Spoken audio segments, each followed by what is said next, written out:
Buenas compañeros, a nuestro grupo nos corresponde hablar sobre el tema número 6, el cual se refiere a la riqueza cultural de los pueblos africanos y su aporte a la sociedad costarricense.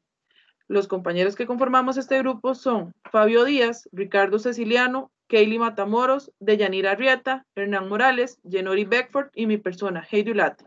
A continuación, veremos una poesía como actividad de inicio.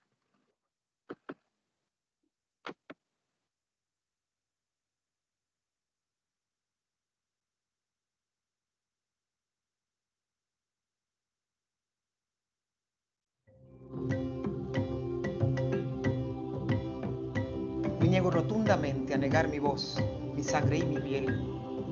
Y me niego rotundamente a dejar de ser yo, a dejar de sentirme bien cuando miro mi rostro en el espejo, con mi boca rotundamente grande y mi nariz rotundamente ancha y mis dientes rotundamente blancos y mi piel valientemente negra.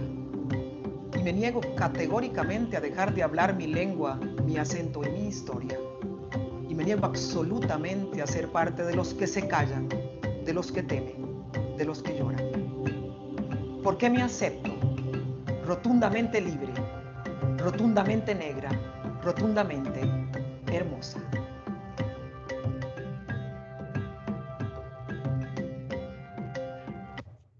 Rotundamente Negra es una poesía realizada por Shirley Campbell Barr, la cual nació en Costa Rica, estudió drama, literatura y creación literaria en el Conservatorio Castella, quien tiempo después pasaría a ser su institución donde laboraba como docente.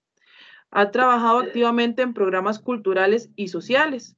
Organizó talleres de creación literaria, la cual la llevó a participar en Costa Rica, El Salvador y Honduras, y ha dirigido programas culturales en esos países.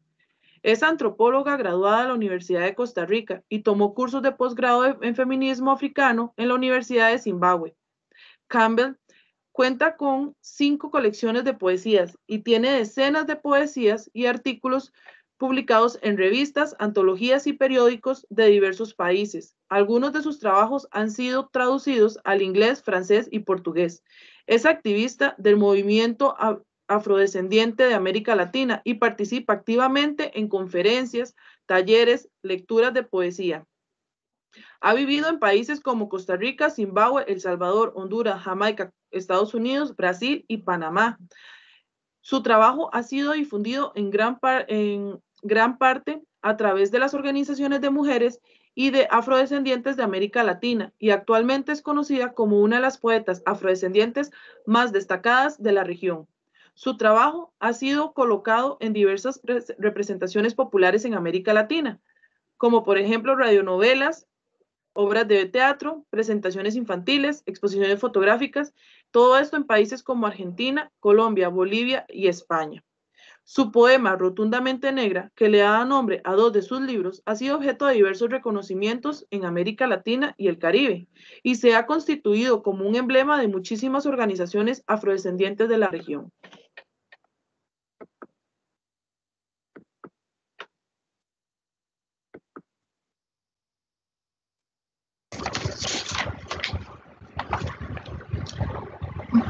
Buenas. Introduciendo un poco en este trabajo, daremos a conocer cómo el continente africano ha tenido un gran impacto en los ámbitos culturales del mundo, especialmente centrándonos en nuestro país, cómo de generación en generación se han transmitido distintas tradiciones y aún siguen vivas hasta la actualidad. Según el autor Want, en el año 2018, la conformación de la etnicidad primaria costarricense es similar a la del resto de América Latina, derivada de una unión de 3 grandes troncos raciales, principalmente español conquistador, los aborígenes americanos y la población africana traída como mano de obra esclava importada desde África.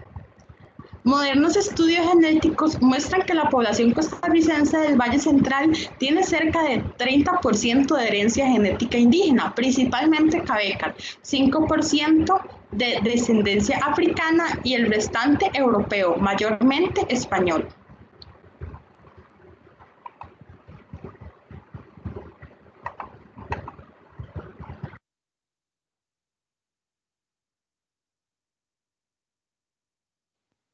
Bueno, yo les voy a comentar un poco de de cómo fue la llegada de las tribus africanas a Costa Rica.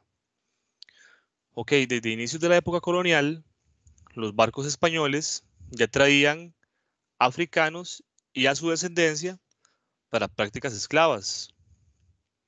En 1542, con la intención de proteger al indio americano, el sacerdote Fray Bartolomé de las Casas aboga por los pueblos originarios de América,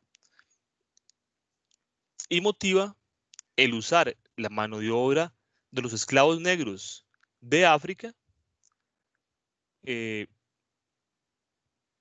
que eran producto del comercio triangular del Atlántico. Ok, es difícil atreverse a dar con seguridad eh, el nombre de las tribus africanas que llegaron a las Antillas, o específicamente a Costa Rica. Hay poca documentación que sustenta dicho detalle. Sin embargo, se cita un caso, según el autor Carlos Meléndez, donde relata lo siguiente. Dice: Pedro Gífolo, en 1540, negro, quien se le ordenó la muerte mediante ser asa asaeteado vivo. Asaeteado es una muerte donde se, se le disparan con un arco o con algún instrumento, se disparan flechas o lanzas. La idea es que sea una madera con puntas, ¿verdad? Entonces eso es asaeteado. Entonces dice que él fue asaeteado vivo en el pueblo de Orisco, que era una provincia de Costa Rica, territorio de Talamanca, territorio del Talamanca colonial. Ok, acá lo interesante es el nombre del señor, o el apellido del señor, que era Gífolo, porque no era un apellido, Gífolo. Gífolo era un gentilicio africano, de una tribu que se les decía, decía, no sé, Wolofe, y era un territorio compuesto por 14 reinos que se extendían por los ríos de Guinea hasta el río Gambia. Se dice que los Wolofe no fueron traficados porque tenían un espíritu rebelde. Ok, según otros datos, en Costa Rica habían otras tribus también que habían llegado a Costa Rica. Dentro de ellos se mencionan los congos, se mencionan más congos que angolas. Y también se menciona que predominó el grupo Bantú. En el siglo XVII y en el siglo XVIII, los minas. También se menciona en el siglo XVII, acá hay un error ahí con esa fecha, siglo XVII se habla con más evidencia de un grupo de esclavos congos. Este grupo que dice un grupo de esclavos congos, este grupo y los angolas que procedían de Río Congo serán los más cotizados por ser robustos, buenos trabajadores y de trato afable. Ok, aquí una pausa. Recordemos que el detalle de comercio triangular, los que iniciaron el detalle de la esclavitud, la esclavitud ya estaba practicada en África, pero los que empezaron a importar, por decir esta palabra moderna, a importar esclavos fueron los portugueses, ¿verdad?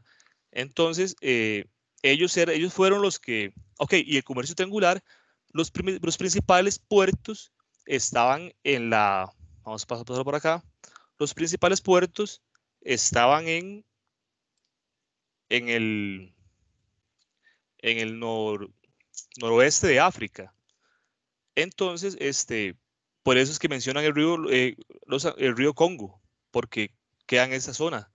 Ok, también, bueno, acá tenemos un documento donde menciona los apellidos, no apellidos, no, los tribus, los números de las tribus y el gentilicio acá en Costa Rica.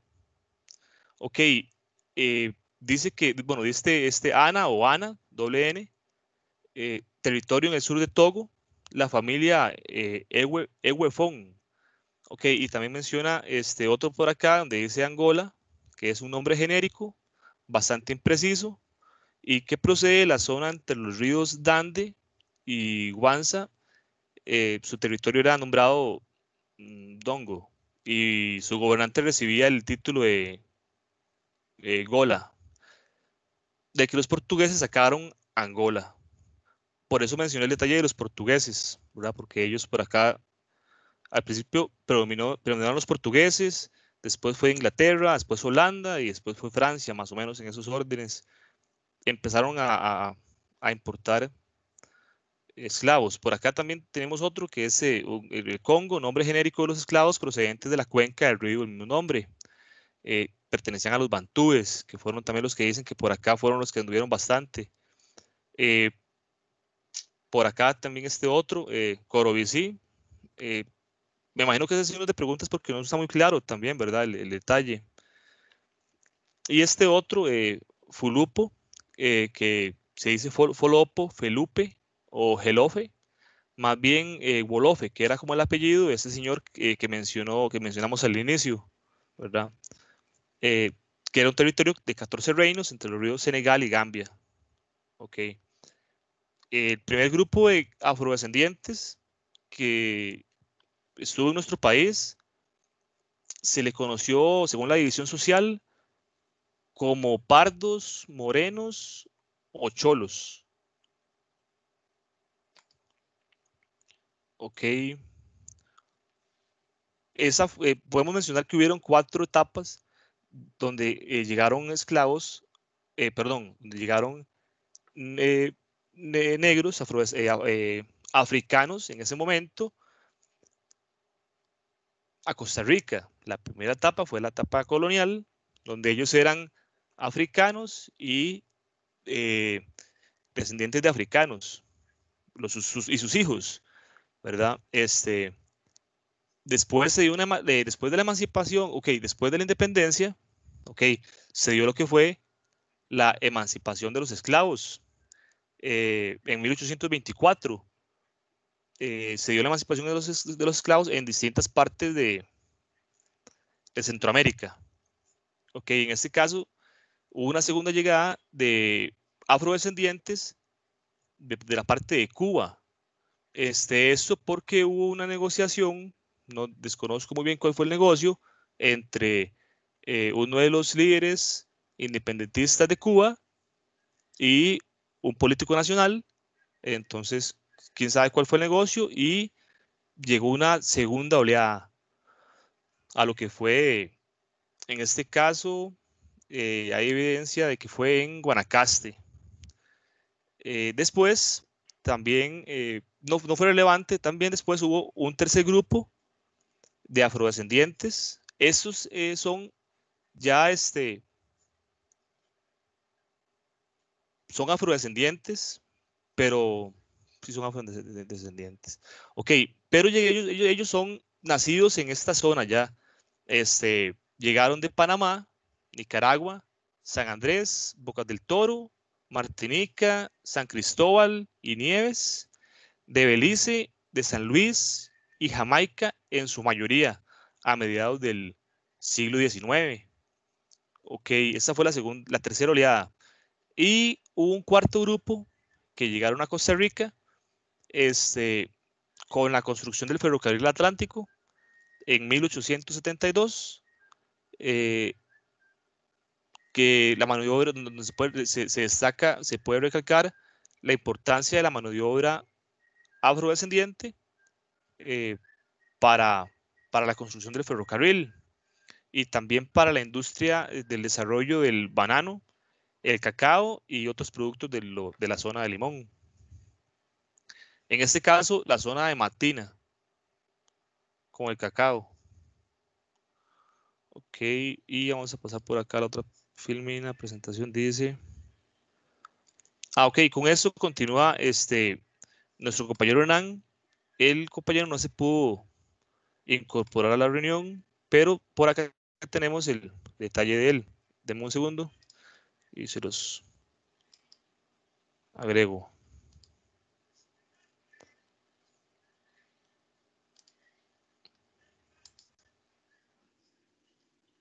Mi nombre es Hernán Morales Sánchez. Es un gusto compartir este curso con ustedes y conocer un poco más sobre el continente africano. En este caso, me voy a referir de manera breve sobre algunos aportes que heredamos en cuanto al idioma del continente africano. Recordemos que los primeros pobladores llegan alrededor del siglo XVI-XVII, quizás más antes aproximadamente. Estas poblaciones eran originarias de África Occidental, en donde la lengua originaria es el kikongo. Esta lengua kikongo es la raíz de muchos de los vocablos o palabras que usamos hoy en día. Tal vez quizás se da un fenómeno llamado pidgin. Pidgin es una lengua formada por 2 o 3 idiomas, principalmente el inglés junto con algunos idiomas de Asia o ya sea de África. Ahora bien, al dar este fenómeno de lenguas, de la transformación de lenguas, se desarrolla una serie de palabras o vocablos que usamos a diario en nuestro léxico del costarriqueñismo. Algunas de las palabras que quizás conocemos o lo hemos visto, quizás no sabemos del origen, pero estas palabras son provenientes de lengua kikongo de África Occidental.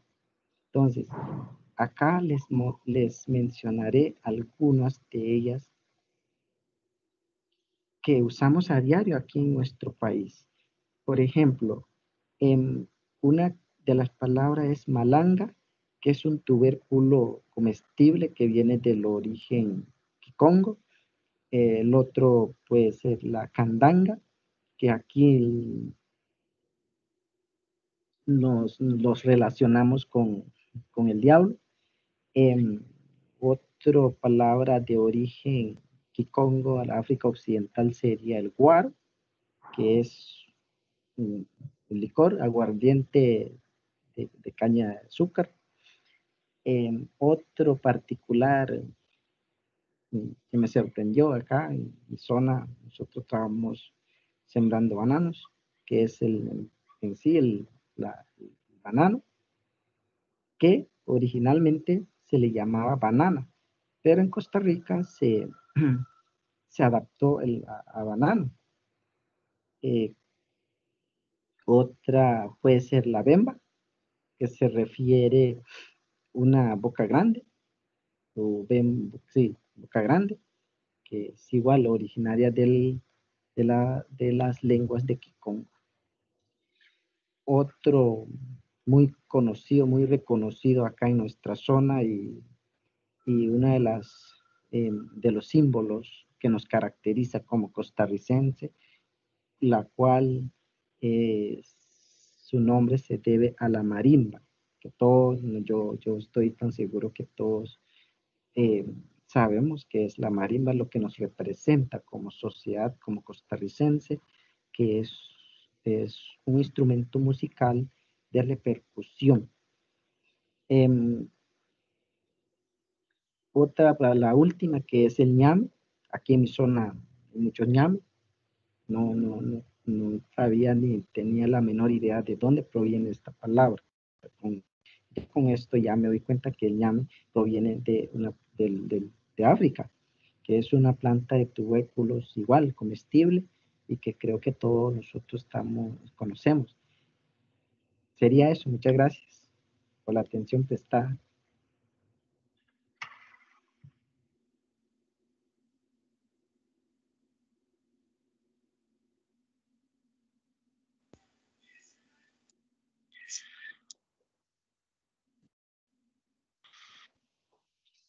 Presencia de angustia, preocupación que pueda haber en mi vida, porque...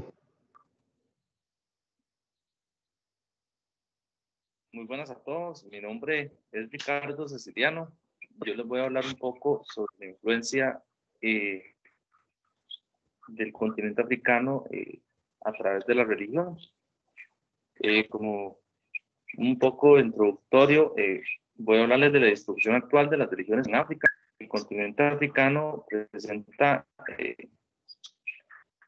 3 o 4 corrientes importantes religiosas, como es el cristianismo, está el Islam, el hinduismo, y por minorías o pequeñas concentraciones de personas practican las religiones nativas. Ejemplo de estas religiones nativas está, por ejemplo, el Yoruba, que está en la parte de África Occidental, con creencias y tradiciones espirituales. También está el Kimbaguismo, que bueno, me parece interesante y identifica a Simón Kimbangu con el Espíritu Santo y Jesucristo como el redentor de la humanidad, que esta práctica se ubica en República Democrática del Congo. Los ejemplos que tenemos ahí en las fotos son tribus de África, y aquí es donde, bueno, se comienza, tal vez con ese ejemplo último que dije, el kimbanguismo, se comienza a dar la mezcla, o se comienza a iniciar esa relación que hay entre las religiones cristianas, por ende de la colonización y de la conquista europea y la imposición de esa religión, con las prácticas rituales de los nativos. En las fotos tenemos a lo que es dos tribus, a la de arriba los Akan, que es una tribu de Ghana, los cuales ellos adoran a un Dios supremo, creen en un ser espiritual supremo, y a los de abajo pues es una celebración de una tribu del sur de África, los Tswana, que están en Botswana, se encuentran en Sudáfrica. Bueno, para continuar,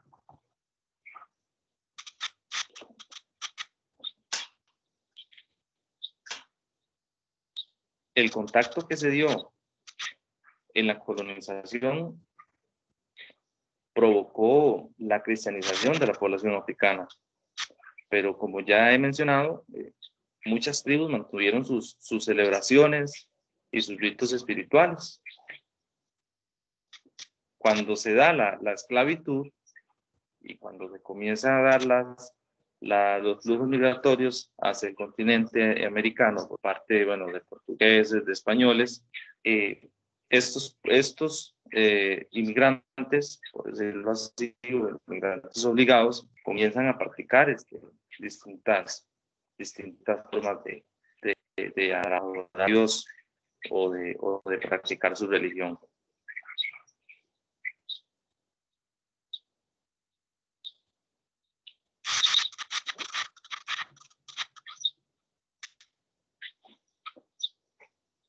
Como hablamos, la principal religión que hoy en día se concentra en África es la cristiana, una religión muy fuerte en ese continente. Igualmente en el proceso de colonización fue la principal influencia religiosa.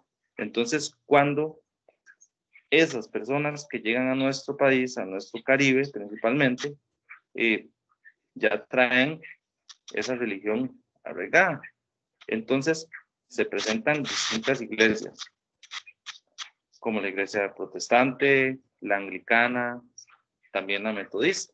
Entonces ya esto comienza a conformarse ya no solamente con la práctica, sino como vamos a ver más adelante, hasta en infraestructura, hasta en literatura.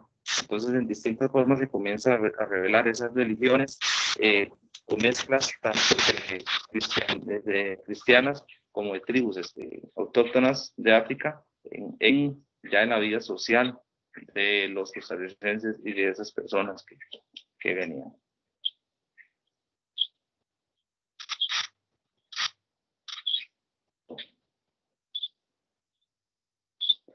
Un ejemplo de esas prácticas donde se mezclaba lo de ellos de África con el cristianismo es un ritual llamado la apocomía. La apocomía, donde se daba lectura a la Biblia, se predicaba, se cantaba y se hacían bailes. Según el autor Axel Alvarado del libro Historia de la Apocomía en Limón y Bocas del Toro, para él, bueno, el inmigrante caribeño llegado a Limón presentaba una cosmovisión del mundo muy diferente a la realidad costarricense, y eso marcaría su futuro social, cultural y religioso hasta nuestros días. A partir de su llegada comprendió su situación de extranjero en un país que hablaba un idioma diferente, un país cafetalero, un país católico. Cuando ellos, como hablamos, ellos venían siendo protestantes, anglicanos, un país que había sido colonizado por una expotencia, cuando ellos aún pertenecían a una potencia, entonces las condiciones eran muy diferentes. Entonces, todo esto fue transformando para que, bueno, las religiones, además de esas religiones protestantes, se presentaran logias y también organizaciones religiosas y sociales, como fue esta apocomía.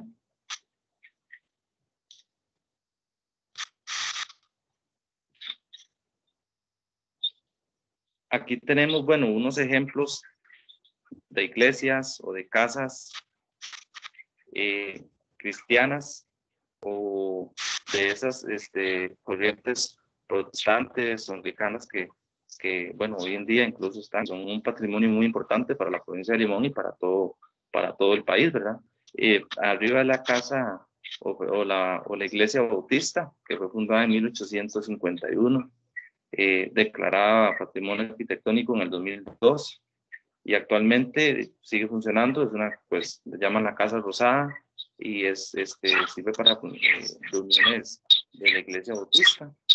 La de abajo es una iglesia anglicana, la de San Marcos de Limón, donde igualmente se siguen realizando actividades, y es un patrimonio arquitectónico muy importante para la provincia de Limón.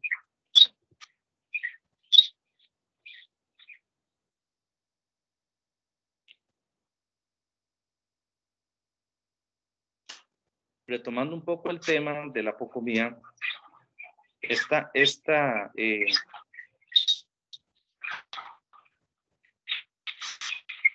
organización o tema era pacífico. La apocomía inicia en la década de los años 20, dice que es una organización que surgió en medio de vicisitudes de la población negra, incluso, bueno, se llegaron a confundir, por ejemplo, logias masónicas con la apocomía. Fue una corriente muy importante. Dentro de esta corriente habían dos influencias: el mialismo y el Obeah. El mialismo venía de una religión conocida como mial, que era una mezcla de creencias religiosas africanas con creencias cristianas. Entonces, aquí vamos a lo mismo. Vemos que hay una vía como de una mezcla de las dos religiones o de las dos corrientes, pues, de filosofía, de la religión y de la creencia. Por una parte, los rituales de celebración que caracterizan a los africanos, con productos, con bueno, pues sus atuendos, esa serie de cosas con la parte cristiana, que por ejemplo se tomaba la Biblia, se daba lectura, entonces era parte de esa mezcla. Y por otro lado se encontraba lo vean, que respondía a la magia. Existía una persona importante, porque aquí es donde hay un líder espiritual llamado Oemán, que además de ser un líder espiritual, también representó un líder social y fue el que ayudó en muchas luchas, por ejemplo, a los inmigrantes que llegaron en la cuarta llegada para trabajar, por ejemplo, con la empresa de Minor Kate, a luchar por mejores condiciones laborales, a luchar por salarios, a luchar por horas de trabajo. Entonces, ese Oemán se convirtió ya en una persona más importante, más allá de algo espiritual. Por otro lado, es importante decir que la Pocomía fue también estuvo en un debate, ya que se venían o se decían corrientes de otros lugares del mundo, por ejemplo, de otras islas como en Cuba, donde se decía que esta actividad se realizaban pues, sacrificios de niños, eran sangrientos, eran satánicos. Entonces, por un momento los pobladores de Limón, pues, fueron como que teniendo ese miedo, como que prohibiendo ese tipo de celebración. Y bueno, para terminar, otra influencia de esta Pocomía, que es la práctica tal vez más importante que se dio en el Caribe, de estos nuevos inmigrantes que llegaron de las islas que ya habían conquistado, es también en la literatura, que por ejemplo en un libro muy importante, creo que la mayoría lo ha leído, no hay que leerlo, una literatura obligada, que es el de Novita Yunay, de Carlos Luis Fallas. En ese libro, Carlos Luis Fallas relata un poco de lo que se hacía en esa Pocomía. Lo voy a leer textualmente. Cantaban en inglés, formados en rueda, una canción salvaje y monótona, y se acompañaban dando palmas con las manos y pateaban con ritmo en el suelo. Tiraba la botella de mano en mano y cada uno que la iba cogiendo se la empinaba doblándose hacia atrás. Chispeaban los ojos, burbujeaba el ron colorado en la botella y se aceleraba el ritmo del baile. Caía una botella vacía haciéndose pedazos en la línea y otra llena iniciaba la vuelta. Al poco rato ya estaban aullando con los ojos en blanco y la verdad. Entonces vemos que tal vez sí tenía razón pues, las personas que se alarmaron por lo que se celebraba, porque como cuenta Carlos Luis Fallas, pues era una celebración que se salía más de los religiosos tal vez. Y bueno, para terminar, unos datos tal vez importantes de Limón, o la provincia de Limón, donde está la mayor influencia, es que cuenta con más de 678 iglesias evangélicas. Obviamente es una de las provincias más, que donde hay más corrientes de protestantismo, anglicanas, y donde se encuentran más misiones de este tipo, más iglesias. Se dice que el país cuenta con 3.752 templos de protestantes en la actualidad. Y bueno, más allá de la influencia directa del pues yo digo que es indirecta, desde la imposición de los colonizadores de los africanos, y esto se hizo una mezcla, y es por eso que se dejan en las vestimentas, en los ritos, en las celebraciones y en las costumbres, que en este caso fueron los africanos y los religiosos. Muchas gracias.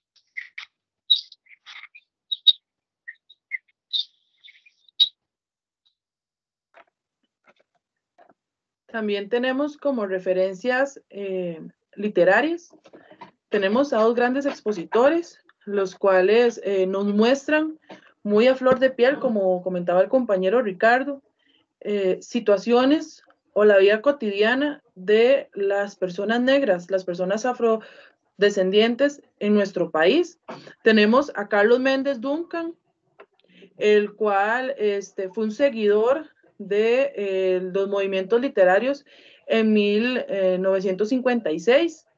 Él, pequeño, deseaba ser ebanista, deseaba trabajar hacerle una casita a su abuela.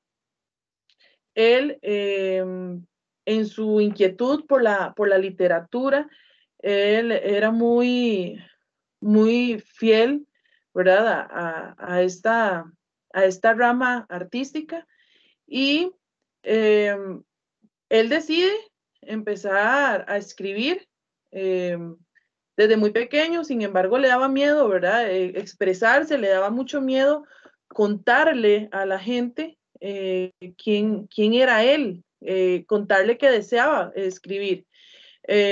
Lo que empieza, ¿verdad? Como su trabajo es a escribir relatos y a escribir la historia de los negros, ¿verdad? Lo que él vivía y lo que él veía en su entorno.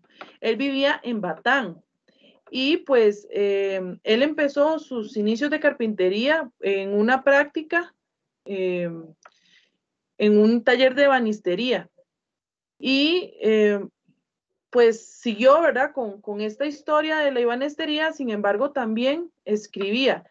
Y uno de sus relatos uno de sus escritos más importantes es El Negro en Costa Rica. Este libro es utilizado de referencia muy constantemente para hablar sobre la historia afrocostarricense y lo que vivían las personas afrodescendientes en nuestro país. Él ahí nos cuenta mucho qué pasaba con las oleadas de migrantes, cómo llegaron acá, ¿verdad? Estas son sus 4 principales obras: Carlos Méndez Duncan. Y también tenemos a Diana Senior Angulo. Ella nos cuenta sobre la ciudadanía afrocostarricense. Este libro lo que nos habla es muy interesante, porque lo que nos habla es sobre, más que todo, una investigación que ella realiza sobre la vida de las personas afrodescendientes en Costa Rica. Ella va ordenando la historia, y lejos de ser solo relatos, es la historia que vivieron las personas afrocostarricenses, los descendientes de jamaiquinos, afromestizos, negros y criollos y mestizos de los pueblos originarios. O sea, no es una historia. Lo que hace Diana es realmente, no es un cuento, es una historia. Son los hechos que se vivieron. También expone mucho la parte de la falta de derechos humanos que vivió la raza afrodescendiente en Costa Rica, la cual, como ya mencionaron anteriormente, estas personas fueron traídas al país como mano de obra esclava, fueron vendidos también. Luego, con la transformación o con la implementación del ferrocarril, se los trajeron para que trabajaran en el ferrocarril, por ser personas que supuestamente aguantaban más calor, que aguantaban más calor, que aguantaban más trabajo, que duraban más horas trabajando. Luego de que se termina el ferrocarril, los inducen en el enclave bananero, ¿verdad? Para trabajar también de una forma de mano de obra muy barata, explotada, en muchos casos esclava, sin paga. Y estos libros o estos relatos que tenemos acá de Carlos Méndez Duncan y de Diana Senior Angulo nos muestra esa realidad, nos cuenta esa historia, la falta de derechos que sufrieron las personas afrodescendientes, incluso en la actualidad. En el siglo XX, al inicio del siglo XXI, todavía se veían este tipo de exclusiones, de segregaciones a las personas afrodescendientes. Limón fue una de las provincias que más centró, por ser el puerto y por ser el enclave, que centró a estos grupos de personas que venían de África, siendo ahí también donde se centraba el trabajo para ellos. Ya luego pasan a ser personas libres, personas, ¿verdad? de la sociedad costarricense, sin embargo se seguían utilizando como mano de obra barata. Y esto es lo que nos muestra, o esta es parte de la historia, de la realidad que nos muestran estos libros. Incluso Shirley Campbell, que fue la primera poeta que les mencioné, habla mucho del feminismo. Ella tiene un doctorado, habla del feminismo, y en este feminismo también la lucha por los derechos de las mujeres afrodescendientes. Habla de toda América Latina. Sin embargo, ella sí inició concentrada en lo que fue Costa Rica, centrada en la provincia de Limón, que era donde más se veía este tipo de explotación hacia las mujeres negras.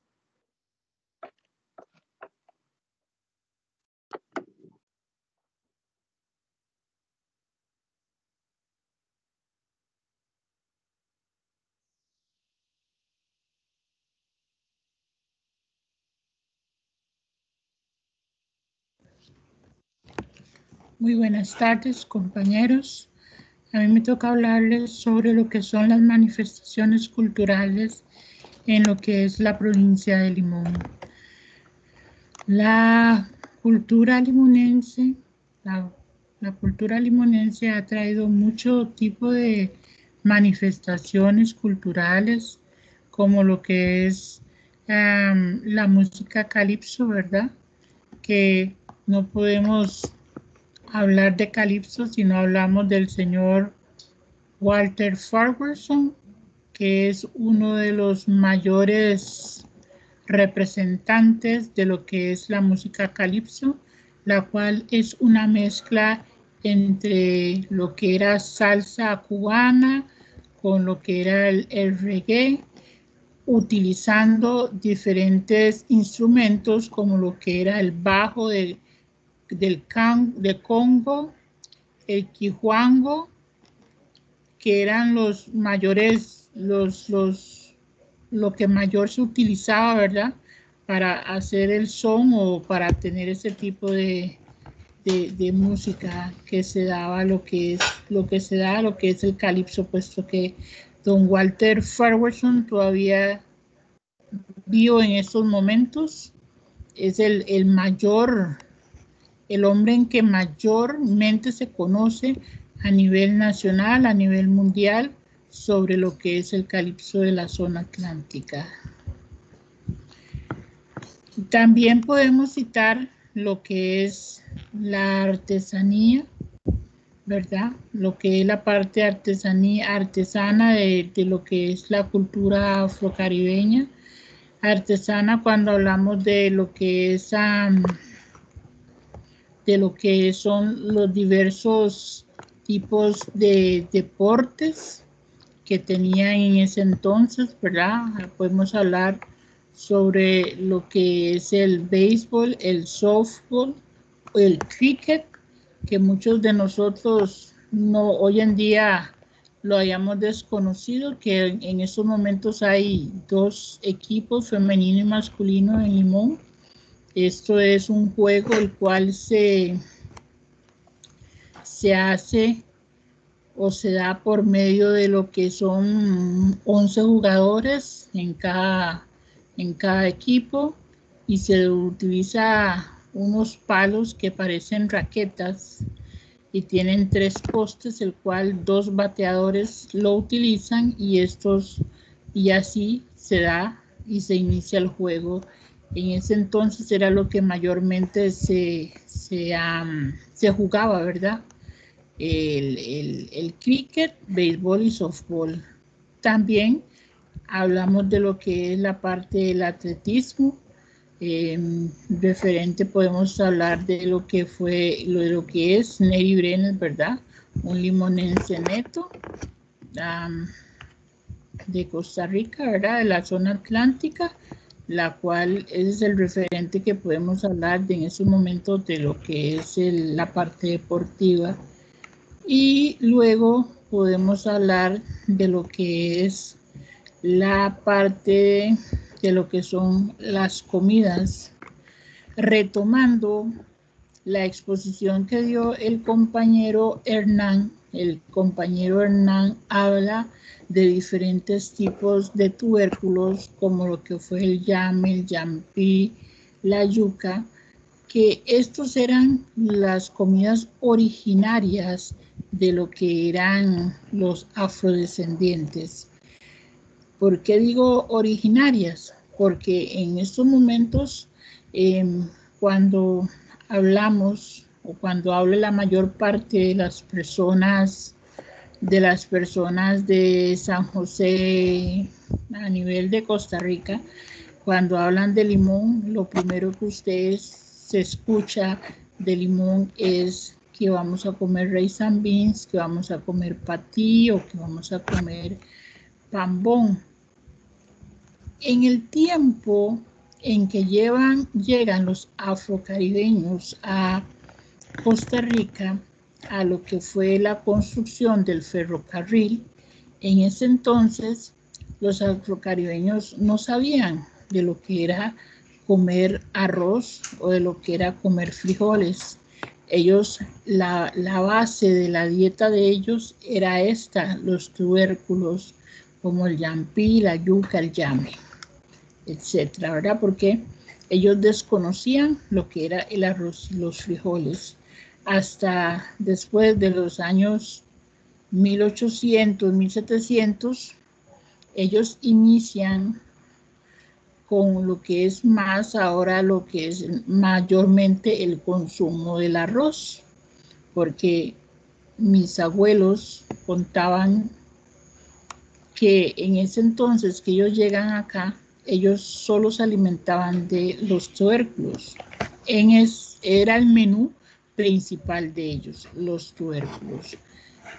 El arroz, ellos lo fueron conociendo y como era tan caro en ese entonces, ellos los únicos días que podían consumir esa comida de arroz y frijoles, pollo y etcétera, eran solo los domingos, ¿verdad?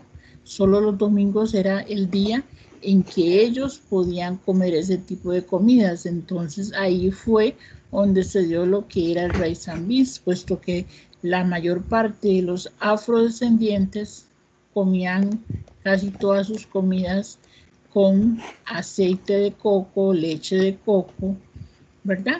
Y entonces, hasta ese entonces es que ellos comienzan a utilizar la leche de coco con el arroz y los frijoles y hacen en lo que es el rice and beans. Pero anterior era solo tubérculos. Era tubérculos entre semana y el fin de semana era el rice and beans y si acaso un chocolate, porque la mayor parte de los afrocaribeños también fueron criados a base de diferentes tés, de diferentes hierbas, ¿verdad? En lo que era la parte de la gastronomía, era hierbas, era tubérculos.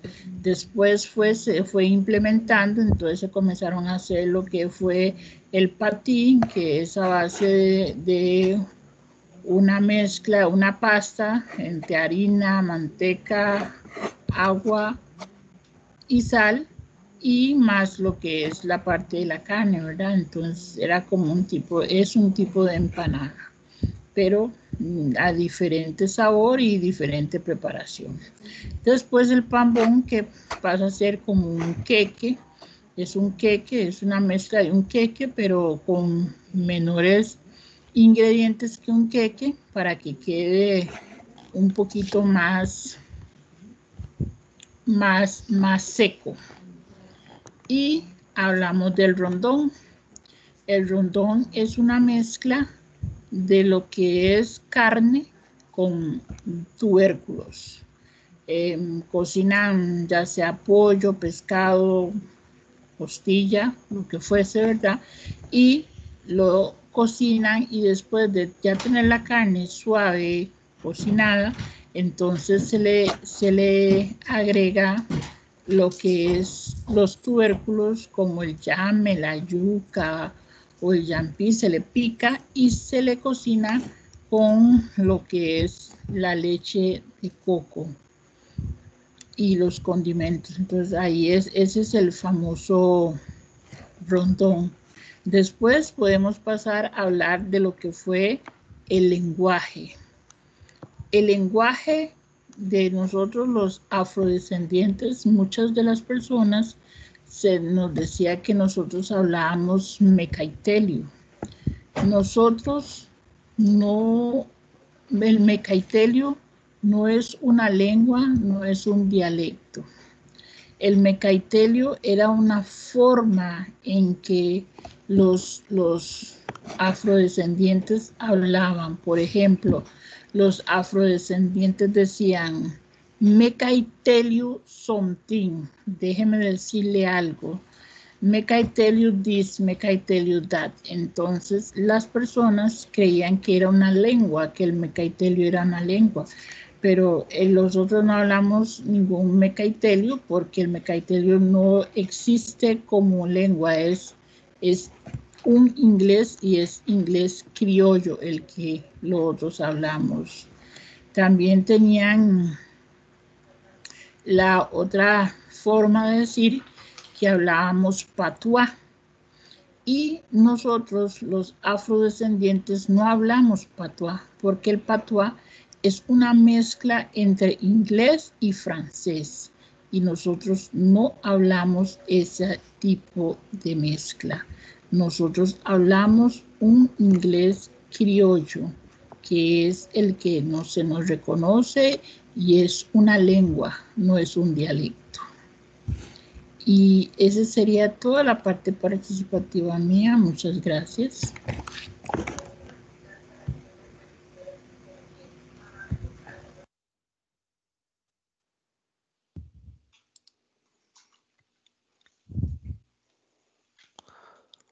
Ok, compañeros, esto sería nuestro aporte, el grupo número 6. Con permiso, compañero. ¿Alguien tiene algo más que añadir? Para ir finalizando un poco en conclusión, tenemos claro que los pueblos africanos poseen una gran riqueza cultural que se ha venido pasando a lo largo del tiempo, en generación, y que aún sigue viendo representados y no solo en el continente africano, sino también a lo largo del mundo, viendo cómo Costa Rica ha adaptado muchas costumbres y tradiciones y las ha hecho propias de nosotros.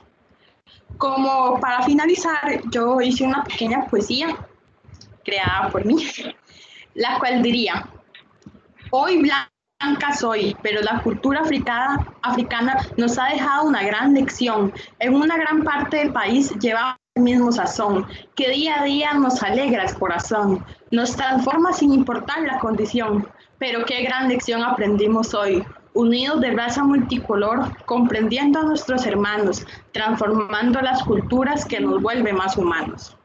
Muchas gracias. Seguiría la compañera Heidi.